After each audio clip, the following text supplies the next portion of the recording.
आप सभी को डॉक्टर मीनू पाराशर का दोहा कतर से प्यार भरा नमस्कार। आज मैं आप सबको एक बहुत अच्छी जानकारी यहाँ पर देने आई हूँ। पुस्तक कैसे लिख सकते हैं और उसे कैसे प्रकाशित करवा सकते हैं, यही सुझाव लेकर मैं आज आपके सामने प्रस्तुत हुई हूँ। तो विश्व के इतिहास के पन्नों को खोल कर देखें तो पता चलता है कि जितने भी विश्व प्रसिद्ध लोग, महान लोग हुए हैं, उन पर किसी न किसी तरह से पुस्तकों का बहुत ही गहरा असर हुआ है। महावीर प्रसाद द्विवेदी जी के शब्दों में कहूँ कि तीर, तलवार या तो दिल को तो असर कर सकते हैं, लेकिन दिल और दिमाग पर हम सिर्फ पुस्तकों के माध्यम से ही असर डाल सकते हैं। ये मैं नहीं कहती, ये बड़े बड़े विद्वानों ने कहा है। और भारतीय संस्कृति कितनी समृद्ध थी, इसका ज्ञान हमें उस समय की पुस्तकों से ही चलता है। बचपन में हमारे पास जब ना मोबाइल था, कंप्यूटर था, ना इंटरनेट था, तब हमारे पास बिना डिवाइस के हमने जो भी ज्ञान अर्जित किया है अपनी माँ के माध्यम से या अपने शिक्षकों के माध्यम से, वो सब हमें उस समय की पुस्तकों के द्वारा ही मिला है। हमने चित्र देखकर, पुस्तकें पढ़कर सारा ज्ञान अर्जित किया है। तो आज आपको भी मैं बताऊंगी कि कैसे आप अपनी पुस्तक स्वयं लिख सकते हैं। बस उसके लिए थोड़ा सा आपको प्रयास करना होगा और निराश होने की बिल्कुल ज़रूरत नहीं है, क्योंकि कोई भी शुरुआत से ही महान नहीं बनता। इसके लिए आपको अथक प्रयास करना पड़ेगा। तो इसके लिए जो सबसे पहला सुझाव मैं आपको देना चाहूँगी कि एक अच्छा सा विषय चुनिए। अगर आपके पास एक अच्छा विषय है तो आप बहुत अच्छी पुस्तक लिख सकते हैं। और ये भी आपको देखना पड़ेगा कि आप कहानी लिखना चाहते हैं, उपन्यास लिखना चाहते हैं या फिर काव्य संग्रह। अगर आपके पास ये विषय उपलब्ध हो जाए तो बस देर किस बात की है, डायरी उठाइए और अपने विचारों को लिखना शुरू कर दीजिए। रोज़ 10 से 5 तक या जितने भी पेज आप लिख सकते हैं लिखिए। अपने रोज़ के विचार और जो भी आपके आसपास है, समाज, खेल कूद, मनोरंजन, सेहत, जिसके बारे में भी आप लिखना चाहें वो लिख सकते हैं। उसके बाद आपको ज़रूरत है अपनी भाषा पर एक कमांड लेने की या उसको सुधारने की। तो आपको ये देखना होगा कि एक अच्छी भाषा में अगर आप लिखेंगे तो जितनी भाषा आपकी सरल होगी उतना ही लोगों के दिल तक पहुंचेगी। तो कभी भी क्लिष्ट भाषा या ऐसी कठिन भाषा का प्रयोग ना करें, क्योंकि अभी आप शुरुआत में हैं और शुरुआत में जब आपको लोगों तक पहुंचना है, साधारण तक पहुंचना है, तो कोशिश करिए एक सरल से सरल शब्दों में आप लोगों तक पहुँचें। अब आपके पास विषय भी हो गया, भाषा भी हो गई, तो अब आपको ज़रूरत है एक अच्छा सा प्रकाशक चुनने की। जब आपके पास अपनी अच्छी सी 100 से या जितने भी आप पेज लिख सकते हो, वैसे तो 200 से 300 पेज की एक अच्छी सी किताब प्रकाशित की जाती है, लेकिन आप चाहें तो छोटी किताब से भी शुरुआत कर सकते हैं। तो जब आपके पास एक अच्छी सी किताब जो है उपलब्ध हो जाए, आप लिख लें, तो इसे आप टाइप करिए। खुद भी टाइप कर सकते हैं या किसी दूसरे से भी टाइप करवा सकते हैं। और अच्छी तरह से इसे टाइप करवाने के बाद में अब आपको ज़रूरत है एक अच्छे प्रकाशक को ढूंढने की। और ज़रूरी नहीं है कि बहुत बड़े प्रकाशक के पास आप जाएं। जितने छोटे प्रकाशक के पास जाएंगे उतना ही आपकी जो धनराशि है वो कम लगेगी। तो अच्छे से प्रकाशक को ढूंढिए और उसके पास अपनी ये रचना लेकर जाइए।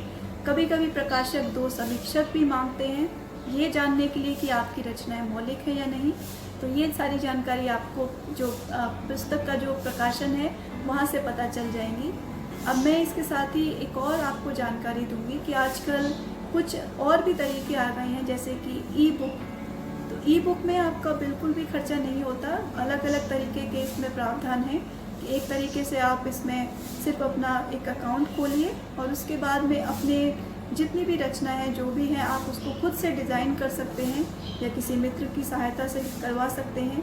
एक अच्छा सा बुक कवर, अच्छा सा कंटेंट उसका, और इसमें जो भी आप सामग्री ले रहे हैं उन्हें अच्छी तरह से एक गठन उसका होना चाहिए। और उसके साथ कि शुरू में आपको एक अच्छा सा शीर्षक, अपना परिचय फ़ोटो के साथ, और तीसरे नंबर पर आएगी आपकी अनुक्रमणिका। और उसके बाद आपकी जितनी भी रचनाएं हैं उनको आप वहाँ पर लिख सकते हैं। अब जब आपको एक अच्छा प्रकाशन भी मिल गया, तब मैं आपको ये बताऊंगी कि ई बुक का भी एक प्रचलन बहुत हो चुका है। और इसी के साथ साथ मैंने आजकल कुछ वीडियो देखे हैं कि आप इसे व्यवसाय के रूप में भी अपना सकते हैं, जिसमें कि बुक ट्यूबिंग, बुक रीडिंग या एक समीक्षक के रूप में आप घर बैठे अच्छे से पुस्तकों के ज्ञान के माध्यम से पैसा भी कमा सकते हैं। तो इस बुरे समय में जबकि कई लोगों का रोजगार ठप हो गया है, तो ये बहुत ही अच्छा माध्यम हो सकता है कि सिर्फ पुस्तकों के ज्ञान के सहारे आप धन भी अर्जित कर सकते हैं। और इसके लिए आपको जो भी जानकारी चाहिए वो आप YouTube या अन्य कई चैनल आपको मिल जाएंगे, उसमें आप सारे वीडियो देख सकते हैं जिसमें आपको पूरी जानकारी दे देंगे। तो चलिए तैयार हो जाइए ज्ञान के सागर में गोते लगाने के लिए। और इसके लिए आपको पुस्तकों को अपना मित्र बनाना पड़ेगा। जहाँ कहीं आपको पुस्तकें मिले अपने मित्र के पास या अपने पास के पुस्तकालय में, या फिर आजकल तो इंटरनेट पर सब कुछ उपलब्ध है, तो आप वहाँ से भी अच्छे से अच्छी पुस्तकें पढ़ सकते हैं और ज्ञान ले सकते हैं और खुद अपनी पुस्तक आप प्रकाशित करवा सकते हैं।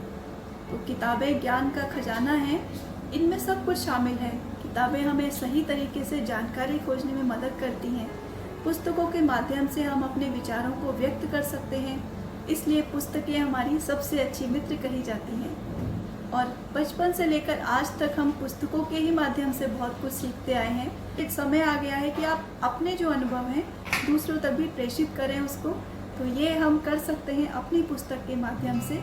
और कितने गर्व का अनुभव आप प्रतीत करेंगे जब आप खुद एक लेखक के रूप में अपना नाम किसी पुस्तकालय में या किसी दुकान में पाएंगे। तो देर किस बात की है, जल्दी से कागज़ और कलम उठाइए और अपनी अच्छी सी एक पुस्तक या अपनी अच्छी सी रचना, छोटी छोटी रचनाएं करते ही देखिए जल्दी से जल्दी आपकी पूरी एक किताब बन जाएगी। और उस पुस्तक को प्रकाशित करवाने का जो एक अवसर है उसे बस गंवाइए नहीं, क्योंकि इंटरनेट और मोबाइल के हाथों एक खिलौना बनने से अच्छा है कि अपना कीमती समय ज्ञान अर्जित करने में लगाएं और अपनी आने वाली पीढ़ी को भी पुस्तकों का महत्व समझाएं। क्योंकि देखिए बचपन से हम इन पुस्तकों के साथ एक अच्छा सा नाता रहा है, और हो सकता है कि जब हम इस उम्र का सफ़र पार करते हुए बुढ़ापे तक पहुँचें तब भी हमें ये किताबें ही हमारे अकेलेपन को साथ में ये साझा करवाएं। तो आप सभी को मैं फिर से ये सुझाव देती हूँ कि लिखिए और बहुत अच्छे अच्छे जो विचार हैं उनको ऐसे ही व्यर्थ मत करिए। आसपास से जितना भी आप ले सकते हैं उसे एक जगह पर संग्रहित करिए और लिखते रहिए। क्योंकि एक रचनाकार, जैसा कि कहा जाता है, युग बदल देता है, युग प्रवर्तक कहे जाते हैं कहानीकार, रचनाकार। तो आप यूं ही की सूची में शामिल हो सकते हैं। तो अपना नाम भी वहाँ पर दर्ज करवाइए। धन्यवाद।